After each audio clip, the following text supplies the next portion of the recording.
Ok. Entonces vamos a empezar con el tema de tipos de compostaje. Y el primer tipo de compostaje que va a ser el de hileras semiestáticas. Que dejen, les muestro la imagen para que vean a qué me refiero. Si tuvieron la oportunidad de hacer la práctica de composta en la planta de composta de CU, este es el sistema que se utiliza en la planta de composta. Realmente tenemos justamente una hilera con un montón de composta y es semiestático porque realmente primero mezclamos todos los materiales en su proporción y colocamos la hilera. Y la hilera la mezclamos, es importante mezclarla, pero la mezclamos una vez al mes, cada 2 semanas, cada 2 meses. Y por eso, durante el tiempo en el que no se está mezclando, le llamamos semiestática, porque no está en movimiento. Eh, es práctico porque podemos, si con tener un terreno muy grande, simplemente vamos poniendo las hileras y en un sentido tenemos la composta menos madura y en el otro sentido la composta más madura. El asunto es que como no se está mezclando, va a haber un núcleo en el que no alcanza a entrar el oxígeno por difusión y va a ser anaerobia. Pero el exterior sí va a tener condiciones aerobias. Entonces, aún así se logran conseguir las condiciones termófilas y se logra hacer este reacción convencional para fabricar la composta. No es tan rápido el proceso, justamente porque es semiestático, semi-aerobio. Tarda alrededor de unos 4 o 6 meses, dependiendo de las condiciones ambientales que tengamos. Em, y bueno, si se mezcla con una pala de un tractor, cualquier maquinaria de movimiento de tierra, que es lo que hacían en la planta de composta en CEU. Y como ya mencionamos la clase pasada, que es importante la cantidad de humedad que tenga la composta. Entonces, aquí es un control natural. A veces este terreno tiene cierta pendiente para que pueda fluir el agua que escurra, sobre todo cuando llueve. Y la idea es que se supone se va a mantener un balance de humedad adecuado con la evapotranspiración y la precipitación que haya. Esto, como les digo, depende del clima que tengamos en el lugar en particular. Un sistema más avanzado es el que podemos tener con las hileras mezcladas, donde vamos a tener el mismo tipo de hileras, pero ahora vamos a agregar una maquinaria especial, una maquinaria pesada hecha únicamente para el compostaje, que a lo mejor la puede fabricar igual Caterpillar, etcétera, que va a ser un mezclador de composta. Entonces, como ven, tiene dos llantas, tiene un claro bastante grande y un espacio intermedio que es justamente donde pasa la hilera de la composta. Y más o menos aquí es lo que podemos ver. Como ven, este es un clima bastante frío, está nevado y aún así está humeando la composta del calor que se está generando. Entonces, esto hace un mezclado más continuo, más constante de la composta, lo que mantiene las condiciones homogéneas en toda la pila de la composta, mantiene las condiciones termófilas y hace que se pueda hacer un poco más rápido, ¿no? Puede ser a lo mejor entre 2 meses, 4 meses. También nos permite tener un control más activo de la cantidad de humedad. Si es un lugar demasiado húmedo, el problema es que puede ser muy húmeda este centro de la composta. Y si estamos revolviendo más continuamente, vamos a aumentar la evapotranspiración y vamos a mantener un nivel más adecuado de humedad. Y por el contrario, si estamos en un lugar muy seco, pues la parte exterior va a tener muy poca humedad. Entonces también revolvemos un poco, homogenizamos la humedad y podemos meter aspersores que mantengan la cantidad de humedad adecuadas. Este tipo de maquinarias, al igual que vieron ustedes en movimiento de tierras, pues tienen cierto rendimiento, se puede calcular rendimiento, uso de combustible, etcétera. También hay un impacto asociado al uso de la maquinaria que a lo mejor no lo hay tanto en el otro sistema de compostaje. La ventaja que tiene es que como se hace más rápido la composta, pues puede aprovechar el mismo espacio para tener un volumen, un flujo mayor de compostaje y que llega a un punto en el que el tener demasiadas pilas semiestáticas es impráctico, ¿no? porque es demasiado el trabajo el estarlo revolviendo con una máquina que no está hecha originalmente para revolverlo, como estos tractores. Mientras que esta máquina, como puede revolver rápidamente, me permite tener sistemas escalables mucho más grandes. Y obviamente tiene un costo mayor esto de operación que el costo de las hileras semiestáticas. Hay otro sistema que se llaman las pilas estáticas. Entonces, estas que son mezcladas o semiestáticas se están revolviendo, mientras que en la que es estática no se va a revolver absolutamente nada, no va a haber mezclado. Entonces, imagínense que formo mis pilas de esta manera y por el núcleo va a haber una cierta tubería perforada. También por aquí solemos tener una cierta geotextil, es decir, que sea poroso, y vamos a tener un soplador. Entonces, como dijimos que es una reacción aerobia la que genera la composta, es parecida a la combustión. Entonces, entre más oxígeno hay, más rápido se hace la reacción. Entonces, yo puedo acelerar considerablemente esta reacción si estoy metiendo aire continuamente. Y además puedo ahorrarme el problema de las pilas semiestáticas, que decíamos que el núcleo a lo mejor va a ser anaerobio. Si justamente estoy metiendo aire en el núcleo y como hay presión, esta difusión del aire se va a favorecer y va a ser más homogénea y entonces va a haber condiciones termófilas en toda la composta. Y por eso también no es necesario hacer ese mezclado. Como no es necesario hacer el mezclado, no necesito maquinaria que haga el mezclado, pero necesito consumir energía con estos sopladores. Y a lo mejor ya no va a ser suficiente el tener simplemente un terreno baldío muy extenso. Ya necesito un poco más de infraestructura para poder aplicar estas pilas estáticas. Esto acelera muchísimo la realización de la composta. En condiciones ideales, incluso podemos llegar a realizar la composta en 2 semanas, digamos, de 6 meses a 2 semanas. Entonces, el volumen de composta que puedo hacer por mes es enorme. Tiene ciertas desventajas. La primera desventaja es el costo de operación, que aumenta enormemente. También, si consumo demasiado combustible o electricidad para esta maquinaria y es mayor, o sea, puede llegar a ser mayor el ahorro de gases de efecto invernadero al hacer el compostaje que lo que más bien puede ser mayor el consumo o la emisión de gases de efecto invernadero asociada a la maquinaria que lo que me estoy ahorrando al hacer composta y entonces puede llegar a tener incluso un impacto negativo esto. También como estamos acelerando la reacción química, estamos aumentando muchísimo las temperaturas y hay que tener cuidado, un control más cuidadoso de la temperatura para no exceder de los 60 grados que puede llegar a matar incluso los organismos termófilos. También al estar a tan altas temperaturas, va a generar ciertos compuestos especiales como el óxido nitroso, el N2O, que dijimos que también es un gas de efecto invernadero y mucho más potente, 300 veces más potente que el dióxido de carbono. O sea, hay que tener ahí cierto control para evitar producir excesivamente ese gas.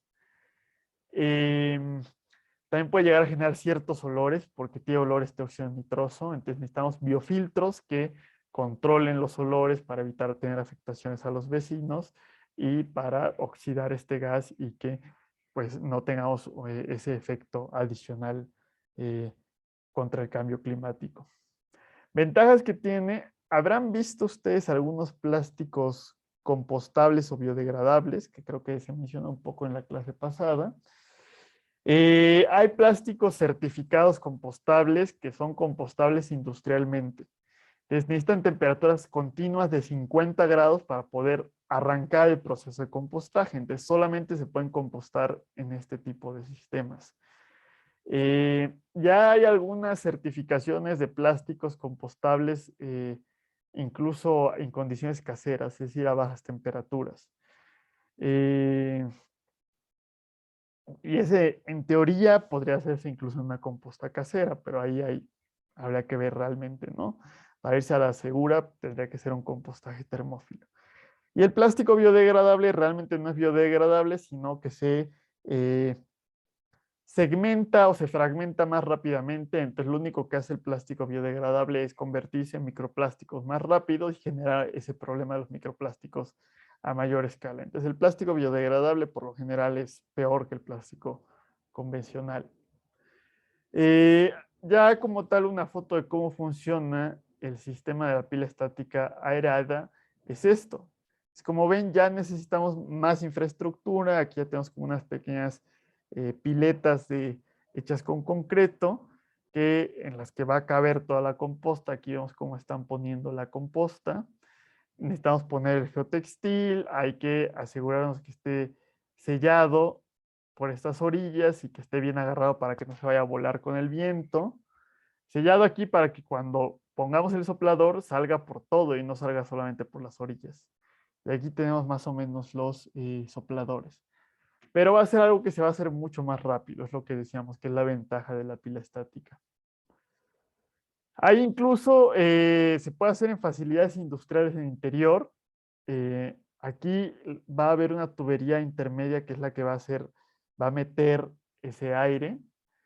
Aquí lo que tenemos es un piso poroso, es decir, que va a tener estos ductos con una rejilla que va a permitir inyectar el aire y mantener ese flujo constante.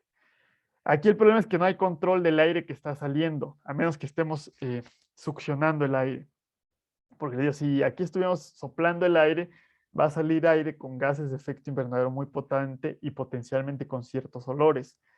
Que si lo estoy succionando, el aire va por una tubería y lo puedo mandar a un cierto biofiltro.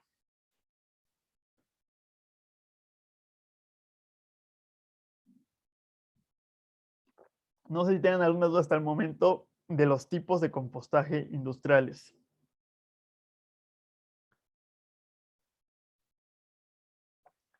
Si no, Ninguno, profesor. No. ok, gracias Andrés.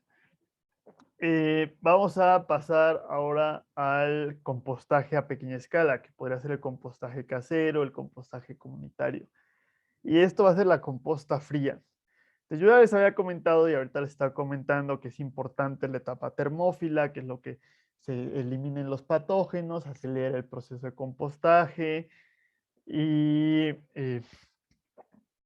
bueno, o sea, la mayoría de los procesos buscamos que sean aerobios para favorecer esta parte termófila. Pero hay un volumen crítico para que se puedan generar estas condiciones termófilas, que es de 1 metro cúbico más o menos. Si tengo una composta de menos de 1 metro cúbico, la creación de calor por parte de la composta no va a ser suficiente para arrancar este ciclo termófilo. Y entonces, en vez de llegar a estos arriba de 40 grados, solamente vamos a estar unos cuantos grados arriba de la temperatura ambiente, 25, 30 grados, y sobre todo se va a deber a la absorción de la radiación solar. Entonces, eso va a hacer que la composta se esté haciendo continuamente en condiciones mesófilas. Y casi todo el compostaje a pequeña escala va a ser en condiciones mesófilas. Entonces, es decir, en el proceso de compostaje nunca vamos a entrar a esa parte termófila. Las implicaciones de esto es que es mucho más lento el proceso, puede durar 6 meses, 1 año, 2 años, y que los patógenos sí van a llegar a desaparecer, pero mucho más lentamente y a lo mejor no completamente. Entonces, en este tipo de compostas hay que tener cuidado en colocar elementos que tengan una alta carga de patógenos, como heces de animales. No es necesario mezclarla porque el mezclado es para lograr una buena difusión del oxígeno y del calor, pero si no la mezclamos podemos tener zonas donde se concentre mucho la humedad y sean demasiado anaerobias. Entonces, sí, lo ideal, o sea, no es obligatorio, pero si se puede, sí hay que estarla mezclando también esta composta fría. Y el primer sistema de compostaje frío que vamos a tener va a ser el compostaje en contenedor, que es prácticamente esto, ¿no? O sea, yo tengo un cierto contenedor de cierta forma, hay muchas maneras de hacerlo, esto es como un, eh, un cilindro, ¿no? De metal, como estos que se utilizan, por ejemplo, para el petróleo o para cualquier otro elemento, pero tiene ciertas aberturas. Es un barril, justamente es el término, donde se están colocando todos los elementos, mezclados elementos verdes, cafés, esto es para mezclarlo un poco. Ya hay contenedores hechos específicamente para el compostaje, este se llama tumbler, que es como una tómbola. Sí, tiene dos contenedores, uno donde pongo la composta que se está haciendo, otra donde está madurando la composta, tiene también ciertas ranuras para permitir el paso del aire. Y pues la idea es que el mezclado se facilita porque estoy haciendo rodar esto. Son más caros. Yo vi hace no mucho uno en Costco, cuesta como 3,000, 4,000 pesos el puro compostador. Pero incluso podría agarrar un guacal y poner aquí los elementos y hacer mi compostaje. Entonces, el problema, esto es ideal para las zonas urbanas porque yo no voy a alcanzar a tener 1 metro cúbico de espacio en mi patio, por ejemplo, para poner una pila de composta, menos para hacer una de estas pilas alargadas. Entonces, esto es algo que se puede hacer a pequeña escala en un jardín pequeño. Eh, si lo estamos mezclando y tenemos la proporción correcta, podemos minimizar los olores y entonces evitar ese tipo de problemas. Se puede poner o no poner las ranuras. Las ranuras sobre todo es para permitir una mejor difusión del oxígeno y para que haya una mejor evapotranspiración, porque el problema de la composta en contenedor es la humedad. Siempre suelen ser compostas demasiado húmedas.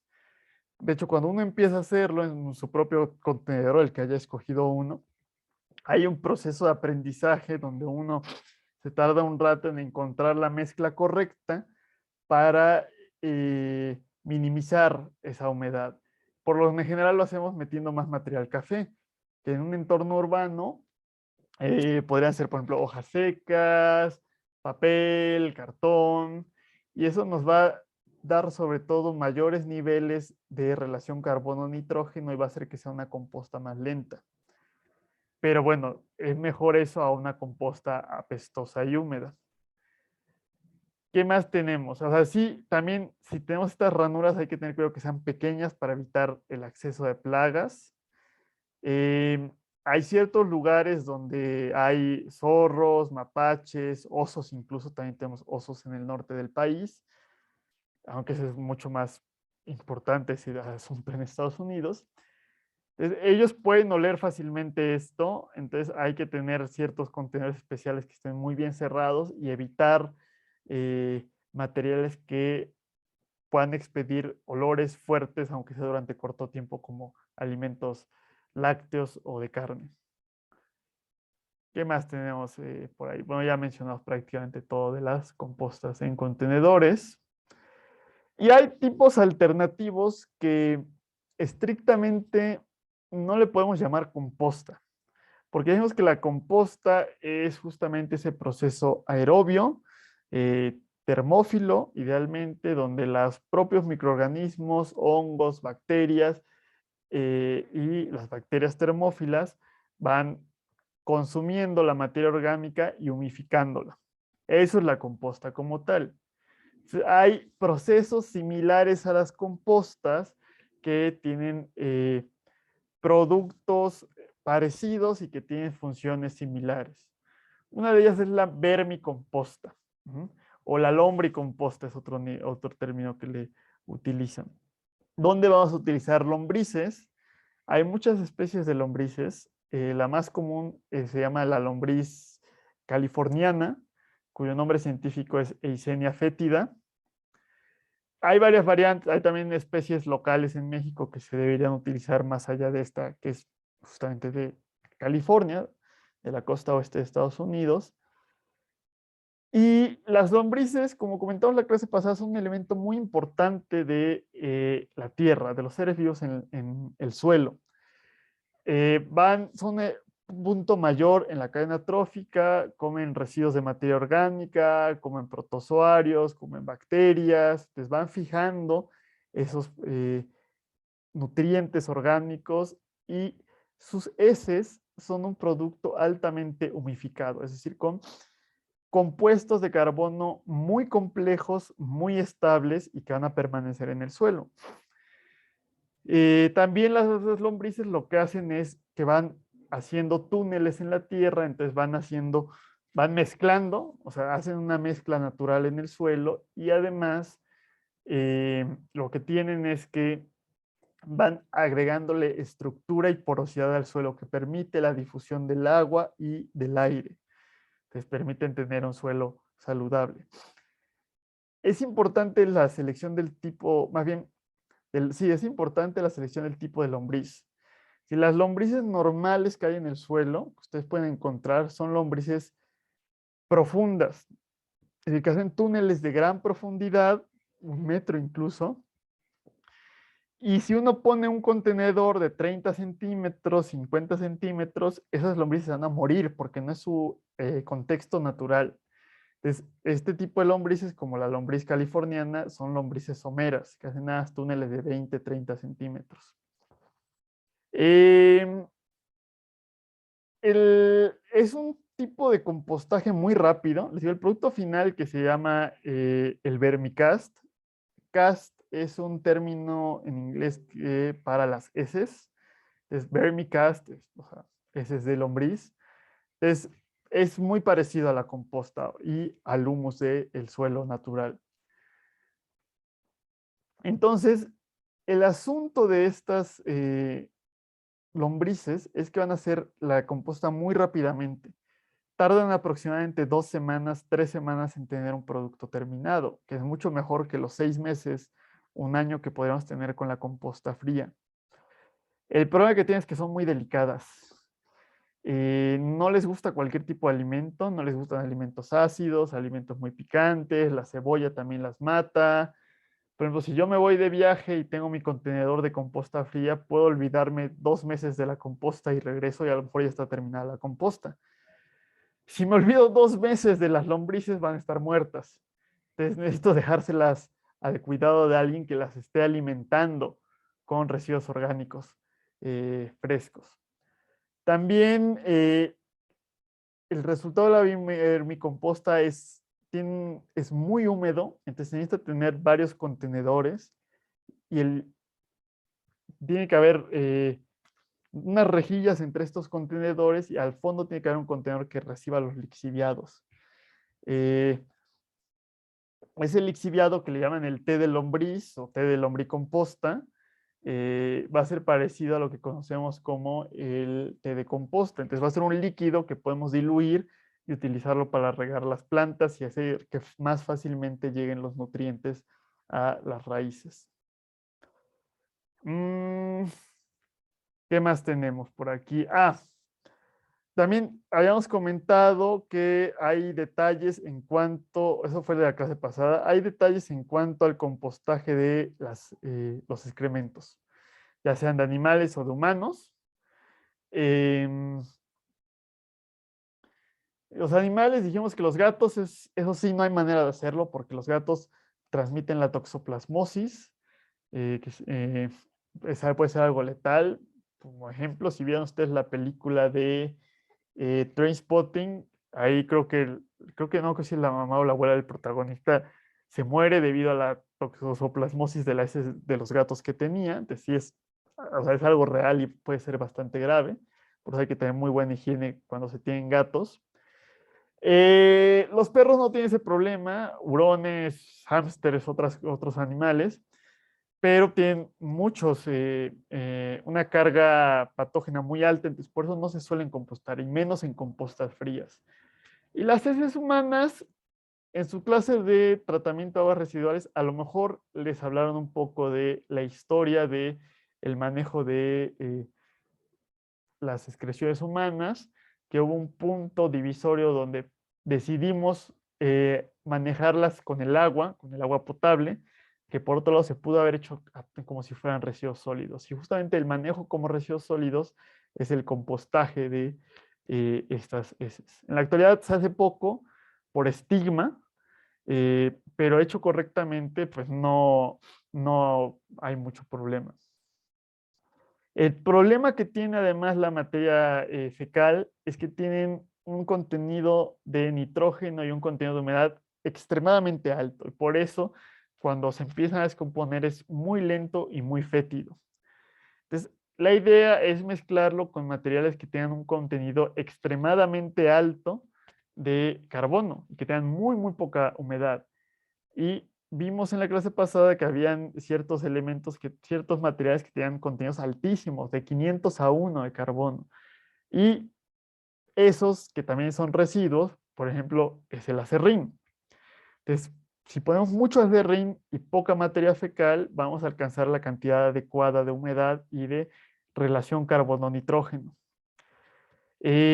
A veces lo que se hace, si ustedes han ido a estas ya letrinas más avanzadas que son baños composteros, se les llega a separar la orina para tener menos problema de humedad, pero no es completamente obligatorio. Em, Hay soluciones en las que se consiguen las condiciones termófilas para eliminar los patógenos.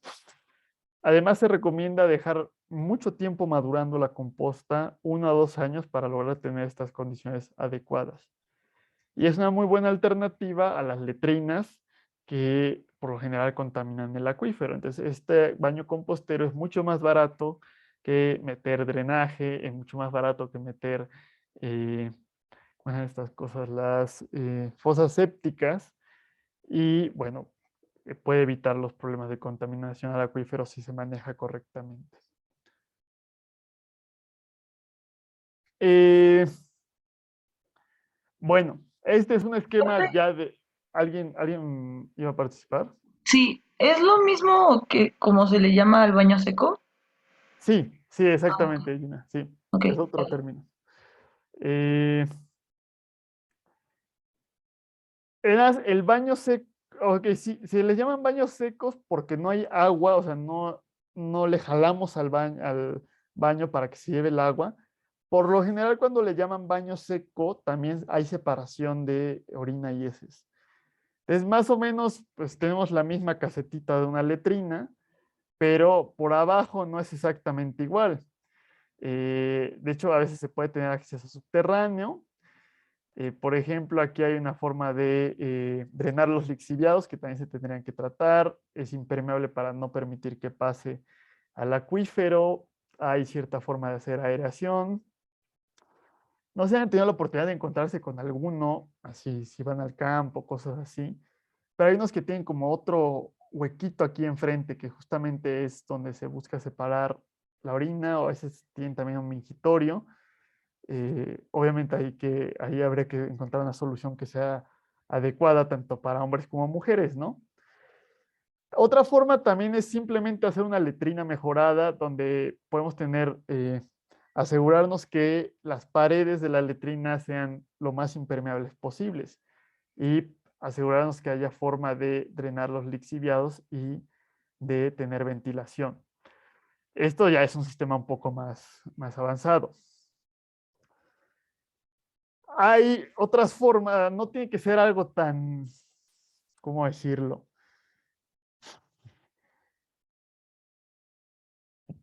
Podemos pensar autóctono, no es término tan adecuado decir, ¿sabes qué? Es que voy en medio de la nada y me encuentro una letrina y y así es como funcionan los baños secos. Sí, también hay formas de hacer baños secos o baños composteros en entornos urbanos o entornos rurales, pero dentro de construcciones. Como en este es un baño común y corriente, es en Estados Unidos, por eso tiene un radiador para dar calefacción. Pero como ven, esto se ve mejor que muchas tazas de baño convencionales. Solamente cuando abren la tapa, lo que se encuentran pues es una cubeta. Este es un sistema que es con cubetas, entonces uno hace del baño y en vez de jalarle lo que hace es aventar a serrín hasta que ya no vea eh, las heces. Este es un sistema que no tiene separación de líquidos y simplemente la idea es que cuando se llene, uno quita la cubeta, echa la pila de composta y vuelve a poner eh, la cubeta. Entonces, como podemos ver, puede ser un elemento estético, simplemente sería, en vez de jalarle, uno avienta a serrín. Y de hecho hay un libro muy interesante, si a alguien le interesa se lo puedo mandar, que se llama The Human Your Handbook, Manure es el término para el estiércol, significa estiércol. Entonces, human manure, entonces están juntándolo para decir estiércol humano. Y justamente es un libro de un tipo loco en Estados Unidos que explica con todo detalle cómo construir este tipo de baños composteros con este sistema de serrín, cómo hacer el compostaje, cómo hacerlo todo de manera higiénica, que puede ser algo que cumpla con los estándares de nivel de vida occidentales, es algo en Estados Unidos, pero también dice el tipo que en Estados Unidos hay como 4 o 5 personas que hacen este tipo de sistema, porque requiere más trabajo y porque pues, va en contra justamente de esos estigmas que tenemos, pero que justamente sí se puede hacer un sistema de compostaje. Y pues una parte importante del consumo de agua, de la dotación de agua potable que tenemos en los hogares, es debido a las tazas de baño. Y es totalmente ilógico mezclar agua limpia, que debería poderse tomar, con los excrementos. Y bueno, no sé si tengan alguna duda de estos sistemas de compostaje a menor escala.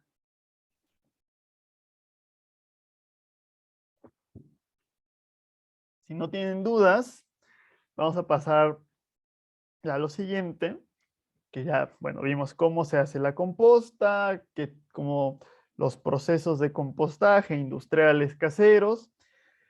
Pero bueno, queda la duda de para qué hacer composta, ¿no? O sea, ¿de qué nos sirve o por qué estamos viendo esto, ¿no? Primero ya dijimos que la composta, pues es un sustituto natural para fertilizantes y pesticidas. También la composta, pues es una forma de manejo de residuos. Entonces, pues, los residuos, la actividad humana necesariamente va a generar residuos, residuos inorgánicos y orgánicos. Los residuos inorgánicos idealmente se tendrían que separar desde la fuente. Si en nuestra propia casa tendríamos que separar todo lo que fuera reciclable y lo que no es reciclable. Y de hecho, lo reciclable lo tendríamos que separar cartón, separar plástico, y no solamente separar plástico, separar PET, separar polietileno de alta, de baja densidad, polipropileno, etcétera. Y eso llevarlo a reciclar directamente, en vez de mandar todo lo reciclable para que alguien se tome la molestia de separarlo. Es más fácil cuando me acabo el bote de yogurt saber de qué tipo es, ver dentro del triángulo qué número hay y separarlo con todos los plásticos de ese número. Eh, y entonces ya el porcentaje de residuos inorgánicos no reciclables sería poco.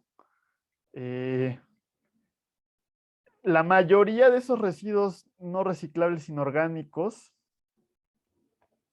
eh, muchos que son plásticos o son, por ejemplo, cartón contaminado con grasas, bueno, que eso es orgánico, pero no es reciclable tampoco. Ok, cosas como cartón o papel contaminado de alimentos, eso es orgánico y reciclable y eso se podría mandar a la composta. Pero si no, se debería separar con los ciertos elementos no reciclables, que es como los plásticos que no se pueden reciclar, que hay muchísimos plásticos que no se pueden reciclar. Entonces ya estos elementos no reciclables, un gran porcentaje son combustibles y deberían irse a las plantas de termovalorización para que lo único que se vaya a los rellenos sanitarios sean cenizas, que tengamos filtros para controlar las emisiones al aire y generemos además energía. Y ya debería ser un porcentaje muy básico, muy bajo, que es inorgánico, no reciclable y además no valorizable. Y eso se va directamente a el relleno sanitario. Pero ya separamos metales, separamos plásticos, separamos papel, separamos residuos de la construcción reciclable, etc. En México, en la vida real, lo que pasa es que prácticamente todo se va directo al relleno sanitario sin hacer esa separación. Y ya por otro lado, tenemos los residuos orgánicos. Y todos los residuos, o casi todos los residuos orgánicos, son compostables. Algo tendría que pasar con esos residuos orgánicos. Idealmente, el sistema de recolección debería obligarnos a separar inorgánico y orgánico. En la Ciudad de México, así es, se supone unos días pasa el camión inorgánico y otros días el camión orgánico. No estoy tan seguro qué pase cuando una casa entrega algo que está mezclado, si se recibe o si no se acepta. Idealmente no tendría que aceptarse. Pero ahí el problema es que como no tenemos la cultura de, no me la aceptaron, la separo, muchas veces lo que haría la gente es, no me la aceptaron, pues la tiro en la calle. Entonces ahí hay complicaciones, ¿no? En el Estado de México, yo vivo en Huixquilucan y hasta hace 2 semanas empezó a tener camiones separados. Supongo que, espero que porque hayan puesto una planta de compostaje, pero no sé la verdad en los otros municipios y tampoco estoy muy seguro cómo es en otras ciudades del país. Eh, entonces, hay que hacer algo con esa materia orgánica. Y a veces se manda al relleno sanitario, donde se descompone anaerobiamente y genera metano, pero es algo que tiene valor y ese valor se lo damos a través del compostaje. Entonces, no solamente estamos disponiendo de una manera adecuada de los residuos, sino que además el producto que sale es algo valioso y que podemos utilizar. Dijimos que es fertilizante, es como si fuera un pesticida y aparte, como fertilizante, lo utilizamos como mejorador de suelos. Y si ustedes tienen su jardín o van a algún camellón donde esté la tierra desnuda, toda compactada, a lo mejor porque pasaron carros, y en esos parches compactados y erosionados no puede crecer nada porque ya no hay una cadena trófica, no hay poros para que haya oxigenación, para que haya humedad y todos los nutrientes se han perdido. Entonces, si mezclo esto a una labranza, combinándolo con composta, este suelo erosionado que se convirtió ya en un horizonte B, lo puedo otra vez regresar a que fuera un suelo de horizonte A o algo parecido a la materia húmica. Esto lo puedo hacer en zonas rurales, en parcelas agrícolas, en jardines, en parques urbanos. Y aquí es donde entra lo interesante, porque en las construcciones hay mucho material que extraemos de excavación. La construcción sustentable, que vamos a hablar dentro de 2 clases de eso, nos lleva a que todo lo que excavemos tendríamos que reutilizarlo como agregado, como relleno en terraplenes, agregados petros, pero no siempre es así o a veces extraemos más de lo que necesitamos, que también ahí va parte de la planeación y del diseño de las obras, cimentaciones y estructuras, carreteras, etcétera, ¿no? Que el volumen que extraigamos sea exactamente el volumen que vayamos a utilizar y de manera local.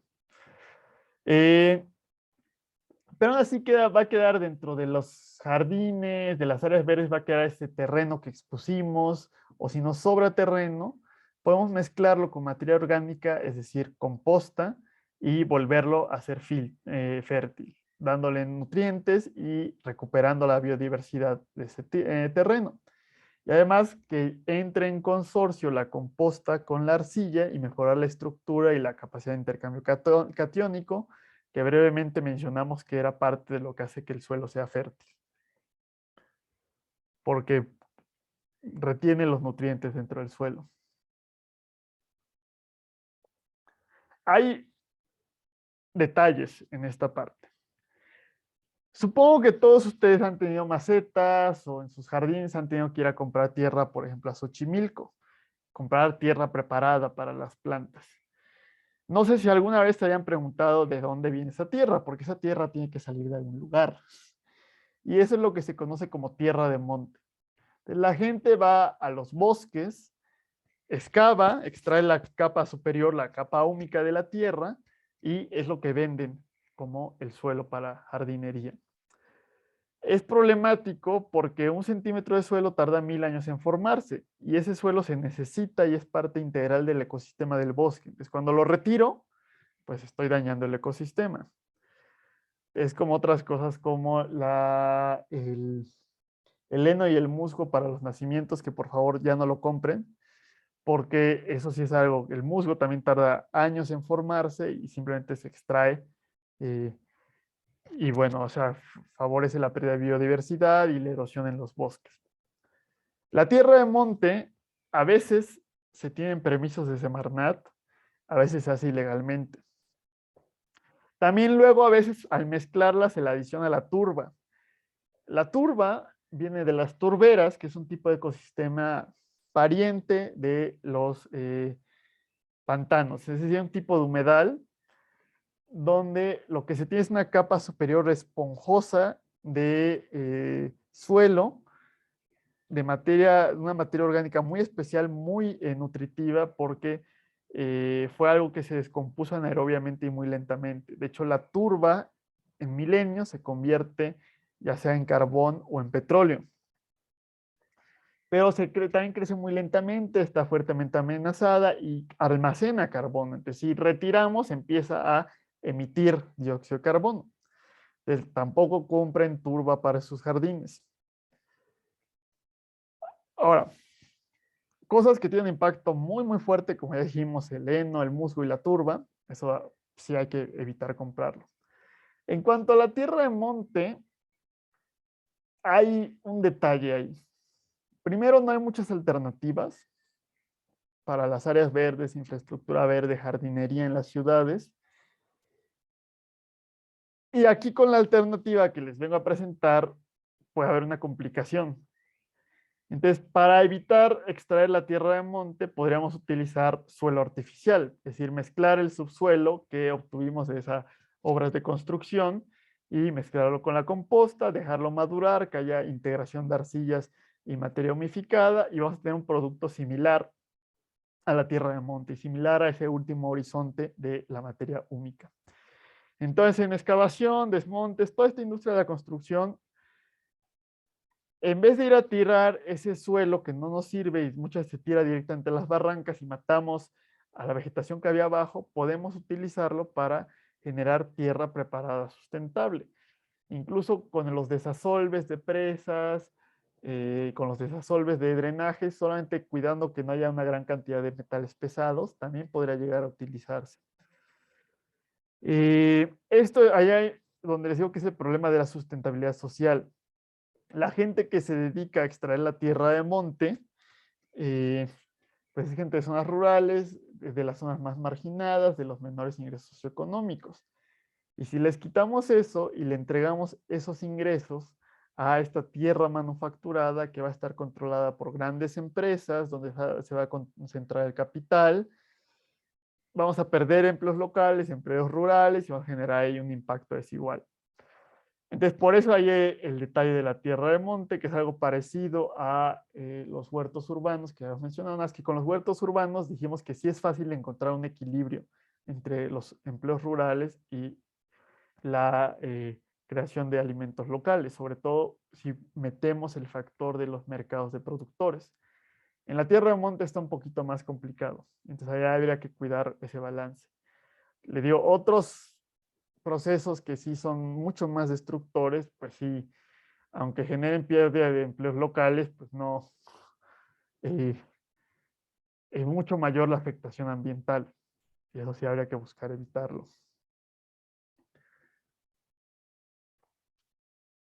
Y bueno, ya que hablamos un poquito de para qué nos sirve la composta, que simplemente es como fertilizante, para crear tierra, para todas las áreas verdes, infraestructura verde, huertos urbanos en las ciudades. Ya vimos cuál es la importancia de la infraestructura verde, ya hemos hablado un poquito de huertos urbanos y ahorita vamos a retomar ese tema hacia el final de la clase. Eh, Dijimos que una de las motivaciones es el manejo de los residuos sólidos orgánicos. Entonces, hay dos formas de hacerlo. Una forma es la recolección centralizada y que se lleve a plantas de compostaje. La Ciudad de México tiene bastantes plantas de compostaje. Prácticamente cada alcaldía tiene una planta de compostaje y aparte está la planta de compostaje de CU. Entonces simplemente yo podría entregarle mis residuos orgánicos al camión de la basura y ya me olvido de eso. Supongo que se administró de manera correcta. Pero hay un impacto asociado a ese manejo de los residuos sólidos. La materia orgánica contiene mucha humedad, entonces es pesada y consume mucho combustible al transportarse. Y además las plantas de compostaje pues suelen tener ciertas afectaciones a los vecinos. Y luego, si además se composta, o sea, la recolecto en sitio, la transporto a la planta de compostaje y luego ya termina la composta, la regreso a sitio para ponerla en las áreas verdes. Entonces es un poco redundante ese transporte. ¿Qué tal si mejor la composto in situ, la dispongo in situ, que también hablábamos un poco de eso de las aguas residuales, de las aguas grises. En cada edificio, cada colonia, cada casa, hago el compostaje y además lo hago de manera distribuida, que es más resiliente el tener infraestructura distribuida. Es decir, si tengo 3 plantas de compostaje y fallan las plantas de compostaje, vamos a tener un problema grave de residuos orgánicos. Que si por el contrario, los 20 millones, no sé, bueno, no son 20, los 1 millón, 2 millones, 3 millones de casas que hay en la Ciudad de México, cada casa hace compostaje, pues no hay ese riesgo de que falle un elemento de infraestructura fundamental y que tengamos ese problema de la resiliencia. Y eso nos regresa a los términos de resiliencia que vimos en las primeras clases, que tenga que ser robusto, redundante, con capacidad de sobra. Entonces, la composta se puede hacer fácilmente si uno tiene un jardín. Es un poco más complicado en lugares más pequeños que no tienen jardines o que son departamentos, pero aún así se puede hacer con el compostaje en contenedores.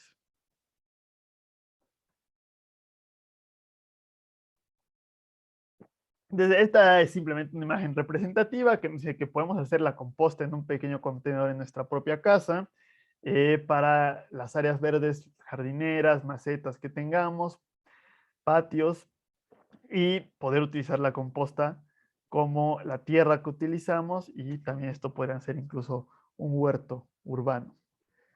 Digo, si tengo yo un jardín, pues es fácil, el espacio está ahí, pero mucha gente en la Ciudad de México ya vive en departamentos y dijimos que por lo general es mejor construir departamentos porque así redensificamos. Tampoco hay que construir edificios demasiado altos porque ahí redensificamos de más. Ya habíamos hablado que en las ciudades no hay que exceder demasiado, no hay que hacer un incremento demasiado alto en esos flujos de materia y de energía de las redes urbanas como agua, electricidad. Entonces, los desarrollos, fraccionamientos horizontales, pues ya no es algo sustentable, es algo que no se debería hacer, deberían favorecerse edificios pues, entre 4, 6, 7 pisos máximo, ¿no? De tamaño medio. Pero raramente uno tiene un jardín particular. Si tenemos suerte, tenemos un balcón. Incluso en balcones se puede hacer el compostaje, podemos tener nuestras propias macetas. Hay sistemas de compostaje mucho más compactos eh, y que pueden estar totalmente cerrados, como la lombricomposta. Hay otro sistema que no hablamos con mucho detalle que se llama bokashi, que es por fermentación. Y como ven, pues esto puede ocupar el tamaño de un bote de basura y entonces lo podemos tener en o incluso en nuestra cocina o en el balcón sin que tenga malos olores. Eh, entonces es viable, es factible. eh, y lo ideal aún así sería tener un sistema, o sea, ni tan distribuido ni tan centralizado, intermedio, ¿no? Entonces, en vez de que cada balcón, cada departamento tuviera su propio compostaje, lo ideal es que hubiera un compostaje para todo el edificio. Que ahora sí, cada edificio suele tener áreas verdes y suele tener zonas donde manejan los residuos sólidos, donde se tendría que hacer la separación de los residuos. Y en esas zonas podrían tenerse contenedores de mayor tamaño, donde podemos tener un sistema de compostaje adecuado. Y ya esa composta que resulte se puede repartir en las áreas verdes de los departamentos, se puede repartir entre los diferentes dueños de los departamentos para sus macetas y plantas. Ahí hay que tener cuidado con la elección del sistema de compostaje, porque vimos que los compostajes fríos, como tardan más tiempo, es decir, tienen un tiempo de retención mayor, eso nos lleva a que necesitamos acumular mayores volúmenes. Mientras que sistemas más rápidos, como la vermicomposta, necesitamos volúmenes menores y eso puede caber en espacios más pequeños. Y bueno,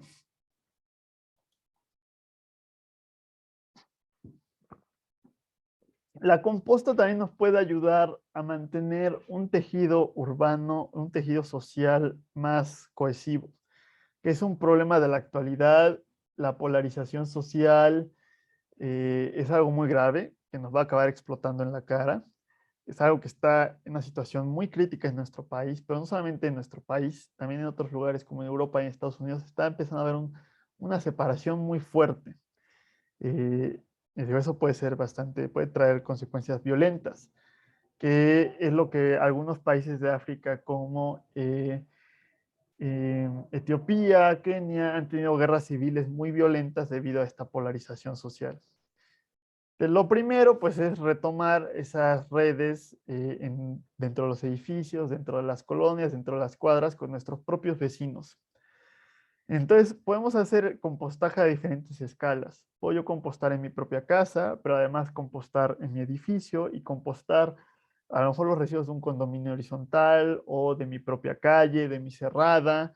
Puedo compostar los residuos a nivel de, por ejemplo, todas las casas que rodean un parque o tener compostaje de una colonia. Lo ideal es combinar todas estas diferentes escalas. Eh, entonces, se han hecho, podemos colocar zonas de compostaje en áreas verdes como camellones o parques y promover que la gente vaya a llevar sus residuos orgánicos a esas zonas de compostaje, pero además que participen y convivan entre ellos y ellos se beneficien de la composta terminada. Entonces, esto se puede hacer por iniciativa del gobierno, sería muy bien si el gobierno le interesara, y también se puede hacer por voluntarios. Aquí en México se ha hecho a veces incluso como esta idea del urbanismo táctico o de guerrilla, que hablamos un poco hace, sí, creo que hablamos hace como 2 clases de eso, ¿no? Que son estas soluciones rápidas de bajo costo. Sí, hablamos de eso porque hablamos de los parques que se hacían en los parquímetros en San Francisco. También se ha hecho eso, se ha intentado hacer eso aquí en la Ciudad de México. En Guadalajara había un camellón en una colonia abandonado que estaba el camellón y hubo gente que pues, simplemente llegó, puso su compostero, puso varias plantas, arbolitos y con la composta terminada hicieron un huerto urbano sobre el camellón. Y la solución o la reacción del gobierno fue decir que eso era ilegal e intentar quitarlo. No supe la verdad cómo resultó eso, pero bueno, el gobierno debería favorecer esa cohesión del tejido social y tener el ambiente participativo, porque si ya estamos reuniendo a todos los miembros de un grupo social, de un grupo a cierta escala urbana, ahí podemos meter los mecanismos de consulta para tener la infraestructura verde y todas estas obras de servicios ecológicos que decíamos que era muy importante consultar a la gente afectada, a la gente beneficiada y a la gente que estaba alrededor de la obra. Es más o menos esta idea es de algo de Estados Unidos, pero puede ser algo parecido en México. Como ven, es un compostero muy sencillo, la idea es que la gente vaya a llevar sus residuos y participe en el mezclado de la composta. Otra forma es lo que les hablo aquí como compostaje de recolección. Eh, esto también es en Europa, pero también ya hay iniciativas que se han hecho en ciudades como en Oaxaca. La idea es retomar un poco esta parte del manejo de los residuos sólidos orgánicos que está descuidado y que pequeñas organizaciones o incluso pequeños negocios hagan esto. Entonces, por ejemplo, aquí lo que vemos es un grupo de personas que tienen bicicletas o triciclos donde van por las diferentes calles y lo que hace es que uno les entrega su materia orgánica y eventualmente, de acuerdo con cierto volumen que uno entrega de materia orgánica, le regresan a uno cierta cantidad de composta. O puede ser por suscripciones, si uno paga cierta cantidad mensual por entregar su materia orgánica y regresar composta. Esto es muy útil, por ejemplo, en zonas de restaurantes, por ejemplo, la Condesa, donde la cantidad de...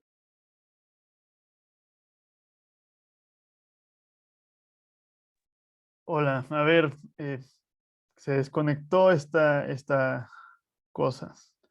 A ver, déjenme les comparto otra vez la pantalla. Bueno, no sé si está grabando. Ah, caray, ¿qué está pasando? ¿Qué hice aquí? No sé si está grabando. Sí, parece ser que sigue grabando esta cosa. Bueno, entonces, nos habíamos quedado en esta parte de la recolección. Que les digo, van en sus triciclos, van recolectando de casas o de restaurantes la materia orgánica y regresan la cantidad de composta. Entonces esto se puede hacer como un pequeño negocio, es decir, hacer el caso de negocio y ver que sea rentable. Obviamente se hacen pequeñas zonas, se necesita un espacio para poder eh, hacer el compostaje a una mayor escala. Pero también aquí uno puede poner la crítica de que le estamos quitando responsabilidades al gobierno, que es algo parecido a lo que sucede con estos de los servicios de hailing, ¿no? Que es Uber, Didi, etcétera, que son taxis, pero el taxi se supone es un transporte público, regulado por el gobierno, y por qué hay empresas privadas que lo están haciendo, ¿no? Esto es lo mismo, ¿no? ¿Por qué van a haber privados que van a estar administrando los residuos sólidos cuando el gobierno lo tendría que hacer? Pues sí, es una buena crítica. Uno puede decir que, bueno, es que estas pequeñas empresas son privados, pero son pequeñas empresas, son individuos, entonces no estamos concentrando el capital en unos cuantos grandes empresarios, entonces es válido y aparte estas personas lo pueden hacer mejor que el gobierno y les interesa que el gobierno no tiene la motivación ni los incentivos para hacerlo correctamente. Por un lado, pero por otro lado sí se podría hacer por parte del gobierno. Entonces, en sus materias de ingeniería ambiental, porque creo que no llevan ustedes, sí, creo que hay una optativa también de manejo de residuos, ¿no? Quién sabe, pero bueno, al menos en las materias de ingeniería ambiental les hablaron en algún momento de manejo de residuos y les hablaron de los diferentes tipos de manejos de residuos. Por lo general, al menos en la Ciudad de México, son los camiones recolectores de residuos o camiones de basura. Que hay veces que ellos pasan a recoger la basura, o a veces se paran en una esquina, van con la campana y uno tiene que salir a dejar la basura, o se paran en una esquina y uno tiene que ir a llevar su basura a esa esquina. Es un esquema extraño, semi-privado, están como medio concesionados los camiones, pero también tienen sueldo los choferes, pero realmente muchas veces solamente tienen sueldo dos personas en esos camiones, que es el chofer y un ayudante. Pero si se fijan ustedes bien en esos camiones, a veces hay 4 o 5 personas por cada camión. Y ese resto de las personas son los voluntarios, que es gente que no tiene sueldo y lo único que ganan es del reciclaje que logran obtener. Es totalmente incorrecto que pudiera haber gente que trabaje en eso sin tener un sueldo. Otros participantes en los manejos de residuos en muchos países son los pepenadores, que es gente que va buscando en la basura que sacamos para encontrar cosas que reciclar. Y también es gente que vive en alta precariedad y sin ingresos fijos. Y también hay pepenadores dentro de los propios rellenos sanitarios. Con el bordo de Sochiaca hay gente que vive en el mismo bordo de Sochiaca y que busca separar los residuos. Eso definitivamente trae una enorme cantidad de problemas de salud y enfermedades y claro, la calidad de vida es muy baja. Entonces, una forma de darle un salario fijo a toda esta gente que forma parte del manejo de residuos sólidos, pero que no tiene un empleo, sería primero, entre más plantas de reciclaje y de estaciones de transferencia haya, eh, pues cuando pongamos ese tipo de plantas, contratar a la gente que ya está en esto, no contratar a gente nueva, sino contratar a voluntarios y pepenadores. Y podríamos tener un tipo de esquema donde formalicemos más o menos el sistema del pepenaje.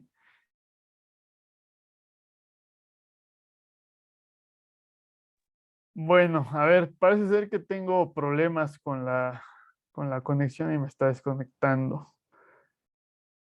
A ver, esperemos que que no me vuelva a desconectar esto. No sé qué tanto hayan escuchado y que no hayan escuchado.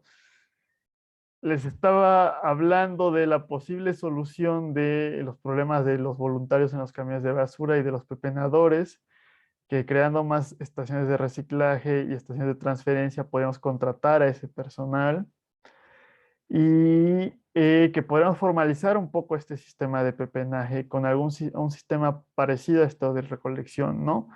Que haya personal contratado que se quede a recolectar residuos orgánicos para compostarlos y también residuos reciclables. Ahí podría haber conflicto porque parte de los ingresos que tiene el personal de los camiones de basura es por el reciclaje. Pero una parte de ese ingreso se reparte entre varios voluntarios, entonces si ya no hubieran esos voluntarios, o sea, si no hay reciclaje, pero no hay voluntarios, ya no hay tanto problema de esa pérdida de ingresos y también si se le incrementa el sueldo a un sueldo digno a el chofer y el ayudante del camión de basura, ahí podemos compensar un poco. Pero eso, como ven, cuando ya empiezan a meter esas partes de la sustentabilidad económica y social, se empieza a complicar un poco la situación y las soluciones no son tan sencillas ya. Eh, entonces, le digo, ya hay sistemas de este tipo de compostaje de recolección a nivel local. En México yo he visto al menos una solución así en el Estado de México, creo que era en Naucalpan y en Oaxaca. Y la de Oaxaca aparte era un emprendimiento por parte de mujeres, donde la idea era pues, darle trabajo eh, a mujeres que estuvieran realizando esta actividad del compostaje. Em, También hay uno que está presente como en muchas ciudades, ujú, que se llama Hagamos Compostar. ok. Pero si quiero luego le paso su Instagram.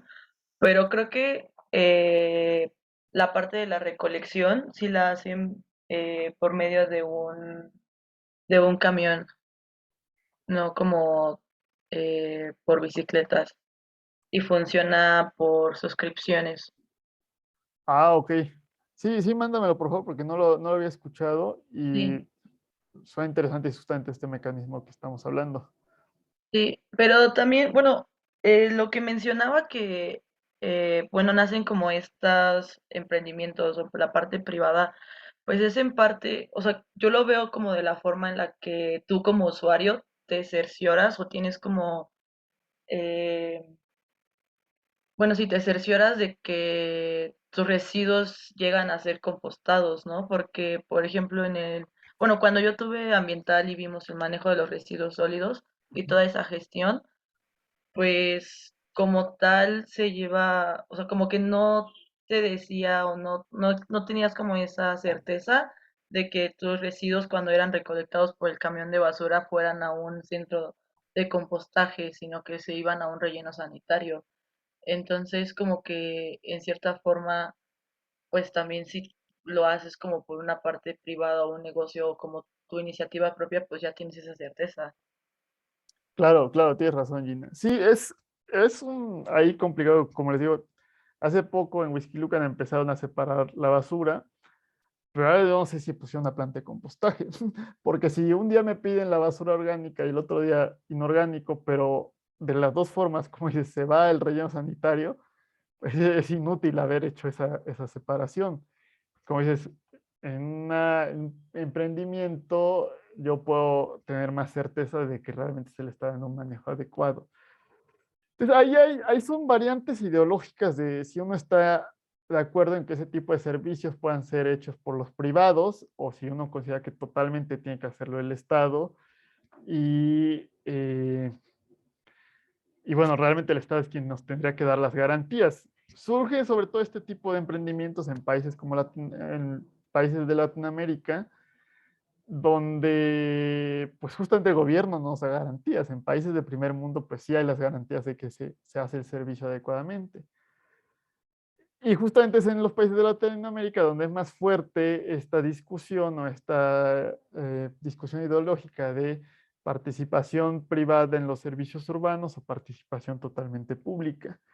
Y es algo bastante conflictivo y pues, hay problemas ahí luego sociales, políticos, puede llegar a a niveles bastante violentos, no solamente en esto, sino en todo tipo de servicios urbanos. A lo mejor en abastecimiento de agua potable les hablaron de los mismos conflictos en cuanto al agua potable. Recientemente hubo conflictos en eso en cuanto a la parte energética.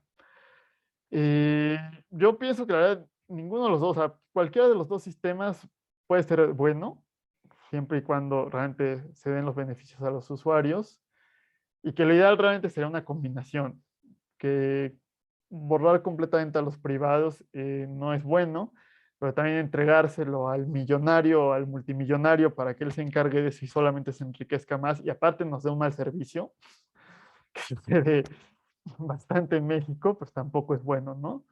Entonces creo que no hay que irse por los extremos. Y como comentas, pues sí, esto puede ser, obviamente esto funciona, pues sí es en donde es viable por volumen y por topografía el tener este tipo de bicicletas, pero también en un camión pues puede ser algo adecuado. Pues gracias por tu participación, Gina, fue muy buen complemento. Y ya para terminar, bueno, si todavía me faltan dos cosas, ¿cómo vamos de tiempo? Ok, ya nos queda mucho tiempo. Podríamos hacer, o donde yo considero que debería ser ideal hacer este tipo de compostaje locales en las escuelas, porque es algo educativo. ¿Mm? Uno aprende a manejar los residuos correctamente si mete las manos en el manejo de residuos, porque muchas veces tenemos la idea de, ay, qué asco manejar la basura, pero bueno, o sea, si nosotros generamos residuos, tenemos que ser responsables de manejar nuestros propios residuos, ¿no? Y también esto hace a los niños aprender sobre biología, aprender sobre ingeniería y también atrae a más gente, sobre todo a mujeres, a este tipo de carreras de ciencia y tecnología donde hace mucha falta o hay todavía mucha desigualdad de género. Además se puede combinar con huertos urbanos en las escuelas, sobre todo en escuelas de bajos ingresos, donde se combina con estos desiertos de alimentos que ya habíamos combinado, que no hay acceso a alimentos saludables en una zona a la redonda. Y más con el problema de obesidad infantil que hay en nuestro país, donde pues los niños normalmente se alimentan de comida chatarra y refrescos en los recreos, cuando podemos poner comedores que se utilicen los productos que se obtengan del compostaje en las escuelas. Y aquí es donde entra la parte interesante de la economía circular. Entonces, bien, tenemos un comedor donde los niños primero participan cocinando. Entonces, los niños aprenden a cocinar comida saludable. Los niños comen ahí, entonces ya comieron algo saludable y evitaron llenarse de comida chatarra. Y se generaron residuos orgánicos.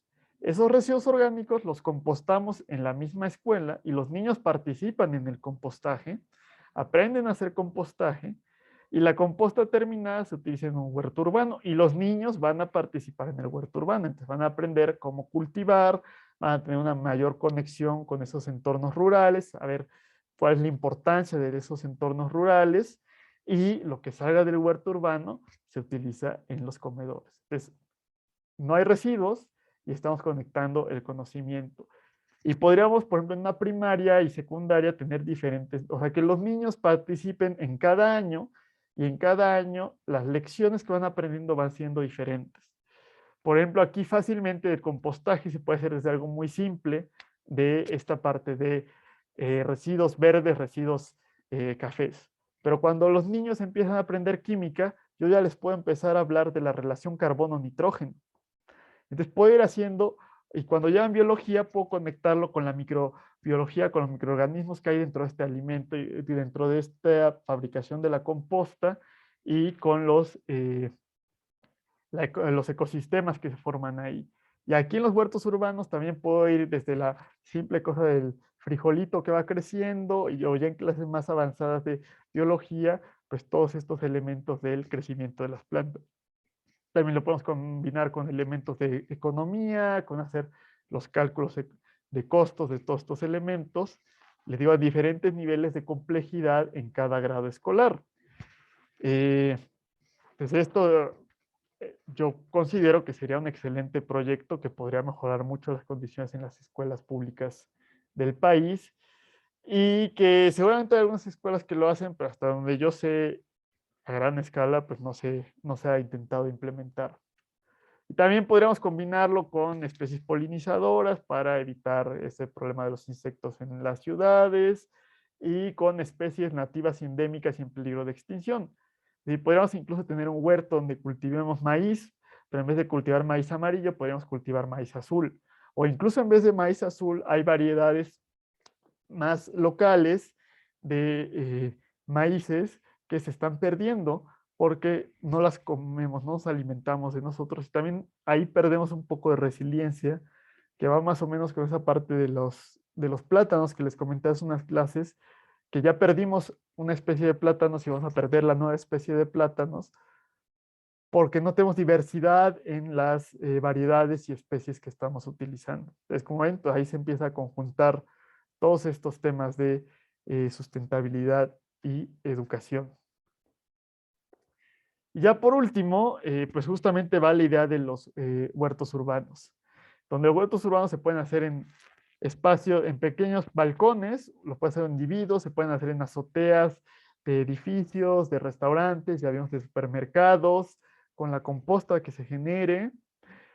Eh, También se puede hacer en terrenos baldíos, justamente en zonas marginadas, donde se promueva la cohesión social.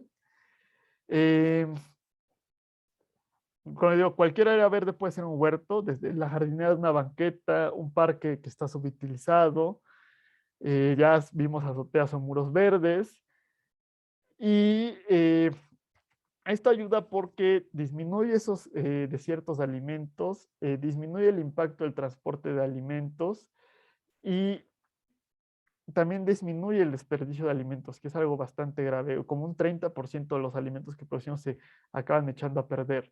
Eh, el problema que puede tener, ya dijimos, es la pérdida de ingresos para los productores locales y rurales.